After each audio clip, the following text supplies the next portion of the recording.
Numru ta' immigranti għaddew l-ewwel sigħat tal-ewwel tas-sena bejn Sema u Ilma fil-Baħar Mediterran kif issa 32 immigrant ilhom 22 ta' Diċembru fuq il-baħar. Fid-29 ta' Diċembru tas-sena l-oħra ġew salvati 17 il-immigrant oħra u dawn jinsabu abbord il-bastiment ta' Sea-Watch.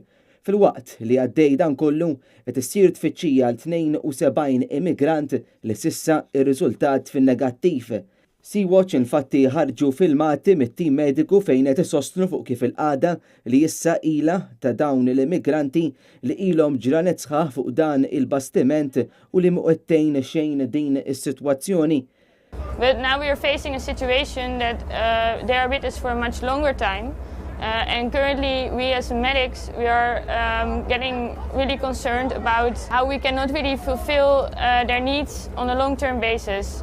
For example, the food that we are giving them is not suitable to use at a long-term basis, and it will cause deficiencies at the longer term, giving them a higher risk of diseases. And especially for the children that we have on board, this is a dangerous situation because they have higher needs. They are still growing and developing. In-numru ta' immigranti li fis-sena 2018 mietu fil-Mediterran kien ta' aktar minn 2200 persuna dan fid-dawl tal-attentat biex dawn jaħarbu l-konflitti li hemm fl-Afrika bit-tfittxija għal ħajja aħjar fil-kontinent Ewropew. B'kollox is-sena li għaddiet rifsu l-art Maltija kważi 1500 immigrant irregolari.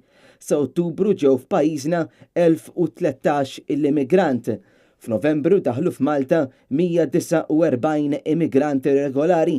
F'Diċembru biss ġew b'kollox 260 immigrant wara li 11 immigrant iddaħlu f'pajjiżna fil-bidu tax-xahar meta ġew rifjutati minn Spanja u l-Italja. Dan wara li fil-jiem li għaddew ġew Malta kważi 250 immigrant.